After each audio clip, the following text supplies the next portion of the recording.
आज हम बात करेंगे एशिया महाद्वीप के अंदर आने वाले एक और देश चीन के बारे में। तो चीन की जो राजधानी है वो बीजिंग है। चीन जो है वो क्षेत्रफल की दृष्टि से तीसरा सबसे बड़ा देश है। इससे बड़े दो देश है रूस और कनाडा, तीसरे नंबर पर आता है चीन। जनसंख्या के आधार पर चीन जो है वो भी एक नंबर पर बना हुआ है, लेकिन आने वाले कुछ सालों में भारत एक नंबर पर पहुंच जाएगा। लेकिन अभी जो है वो चीन एक नंबर पे है जनसंख्या के आधार पे।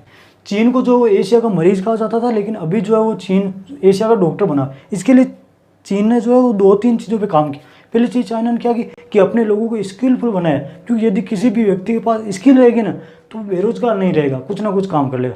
दूसरी चीज़ चाइना ने क्या की अपने यहाँ इलेक्ट्रिसिटी और ट्रांसपोर्टेशन को बहुत मजबूत किया, क्योंकि कोई भी यदि कंपनी किसी भी क्षेत्र में फैक्ट्री लगाना चाहेगी तो वो देखेगी भाई यहाँ पे बिजली 24 घंटा रहती है या नहीं है, यहाँ पे ट्रांसपोर्टेशन है, सड़कें अच्छी है या नहीं है, ताकि एक जगह से दूसरी जगह सामान को पहुँचाने में आसानी हो। चाइना ने इन चीज़ों पे काम किया। चाइना ने विदेशी कंपनियों को लुभाने के लिए उनको कहा कि आप हमारे यहाँ आके फैक्ट्री लगाए, हम आपको कम ब्याज दरों पर लोन देंगे और बहुत सारे टैक्सेज में आपको छूट भी देंगे। इससे क्या होगी, बहुत सारी विदेशी कंपनियाँ आगे चीन में काम करने लगी, जिससे चीन में बेरोजगारी बहुत कम हो गई। भारत सरकार को भी चाहिए कि विदेशी कंपनियों को कुछ लालच दिया जाए, क्योंकि लालच के बिना तो आपको भी पता है जो गले में कुत्ते घूमते हैं वो भी पूंछ नहीं हिलाते जब तक हम उनको बिस्कुट या रोटी का टुकड़ा ना दे। तो जरूर लालच देने की जरूरत है विदेशी कंपनी को, क्योंकि भारत एक बहुत बड़ा मार्केट भी है। चीन में जो मंडारिन भाषा बोली जाती है, तो याद रखना चीन में कौन सी भाषा बोली जाती है, तो चीन में मंडारिन भाषा बोली जाती है। चीन के 50% भाग पर पर्वत है, 35% भाग पर पठार है, जबकि 15% भाग है चीन का जो है वो मैदानी है। मंचूरिया जो चीन का क्षेत्र है इसे चीन की खोपड़ी कहते हैं। तो चीन के मंचूरिया क्षेत्र को चीन की खोपड़ी क्यों कहते हैं, क्योंकि चीन के ऊपरी भाग में स्थित है, इसलिए इसे चीन की खोपड़ी कहते हैं। शिनजियांग जो प्रांत है यहाँ पे उइगर मुसलमान रहते हैं। अब ये शिनजियांग प्रांत में जो उइगर मुसलमान रहते हैं इनकी हालत बहुत ज़्यादा खराब है। ना तो इनको कुरान पढ़ने दिया जाता है, ना इनको नमाज पढ़ने दिया जाता है, ना महिलाओं को बुर्का पहनने दिया जाता है, और न ही पुरुष जो है वो दाढ़ी रख सकते हैं। लेकिन कोई भी मुस्लिम देश है वो चाइना के खिलाफ बोलने को तैयार नहीं है, जबकि बहुत सारी इन उइगर मुसलमानों को समस्याओं का सामना करना यहाँ पे पड़ रहा है। शिनजियांग प्रांत के बारे में एक चीज़ और याद रखना है, यहाँ पे जो टकला मकान नामक मरुस्थल भी है।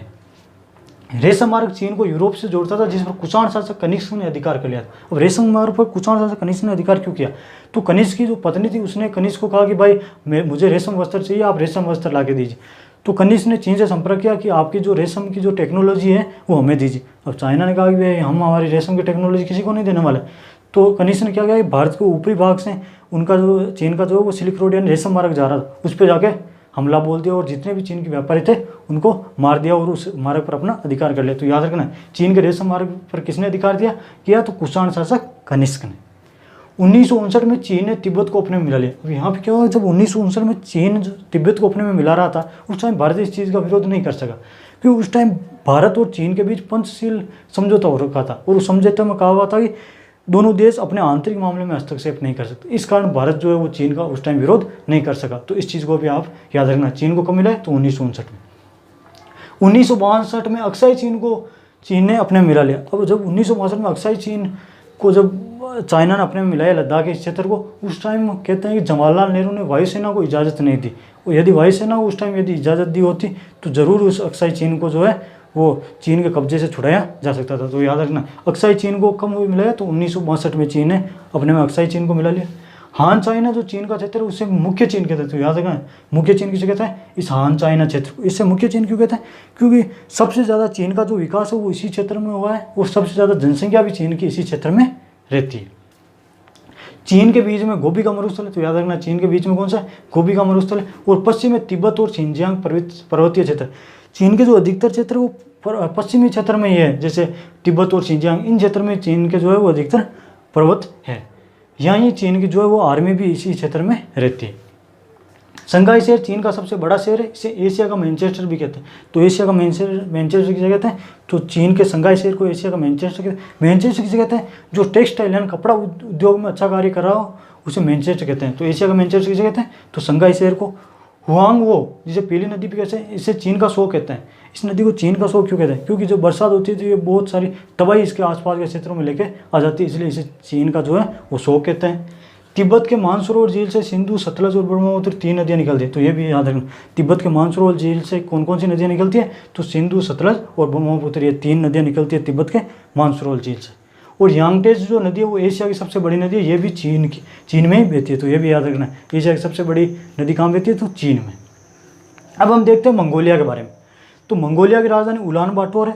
मंगोलिया जो है दूसरा सबसे बड़ा स्थलबंध यानी लैंडलॉक कंट्री है, जबकि पहला सबसे बड़ा कौन सा है, तो सबसे बड़ा है कजाकिस्तान लैंडलॉक कंट्री, दूसरे स्थान पर आता है मंगोलिया। लैंडलॉक स्थलबंध या भूमध्य देश किसे कहते हैं, तो ऐसा देश जिसके चारों तरफ या तो जमीन हो या कोई बंद आकार का सागर हो उसे स्थलबद्ध भूमध्य या लैंडलॉक कंट्री कहते हैं। तो सबसे बड़ा लैंडलॉक कंट्री कौन सा, तो कजाकिस्तान, और दूसरे स्थान पर आता है मंगोलिया।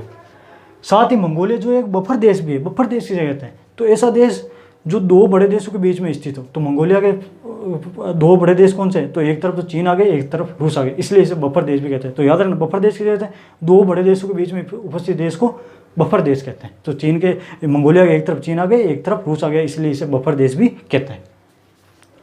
1206 में चंगेज खान ने मंगोल साम्राज्य की स्थापना की। अब चंगेज खान ने मंगोल साम्राज्य की स्थापना किसी की, तो मंगोलिया में जितने भी गुम्मंत टाइप जनजातीय जो लोग थे उनको एकीकृत करके मंगोल साम्राज्य की चंगेज खान ने स्थापना की, और कहा जाता है कि ये फिर बहुत बड़े क्षेत्र में ये मंगोल साम्राज्य फैला था। तो आई होप कि ये चीज़ें आपको समझ में आई होगी। कोशिश की गई जितनी भी फैक्चुअल बातें वो आपको बता दी जाए। अगले वीडियो में बात करेंगे एशिया महाद्वीप के बाकी देशों के बारे में। तब तक के लिए जय हिंद। आप लीजिए इसका स्क्रीन शॉट।